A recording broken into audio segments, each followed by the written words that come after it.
প্রকাশ করবে, নবীজির ইত্তিবার মাধ্যমে নবীর মুহাব্বত প্রকাশ করবে। যারা ইত্তিবার মাধ্যমে নবীর মুহাব্বত প্রকাশ করবে, আল্লাহ তাআলা তাদের জন্য আল্লাহর মুহাব্বত প্রকাশ করবে। ওই কথাটাই আল্লাহ তাআলা বলেছেন, কুল ইন কুনতুম তুহিব্বুনাল্লাহ ফাত্তাবিউনি ইউহিব্বুকুমুল্লাহ ওয়া ইয়াগফির লাকুম যুনুবাকুম আল্লাহু গফুরুর রহিম।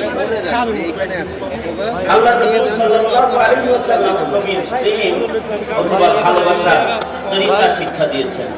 মান আহাব্বা সুন্নতি ফাকাদ আহাব্বানি ওয়া মান আহাব্বানি কানা মাই ফিল জান্নাহ।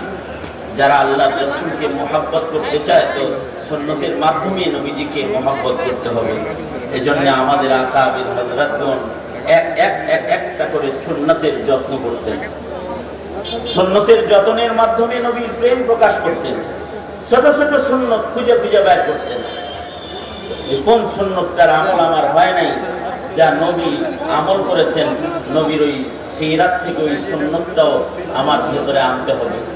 এই কারণেই নবীর সিরাতের ব্যাপক আলোচনা দরকার, যেন নবীর জিন্দেগীর, নবী আলাইহিস সালামের জিন্দেগীর ছোট্ট একটা সুন্নতের আমল হয়। আমাদেরকে এমনিতেই অনেক কিরকম আজব আমাদের একজন দাঁড়াইলে আরেকজন সুযোগ পায় কথা বলার।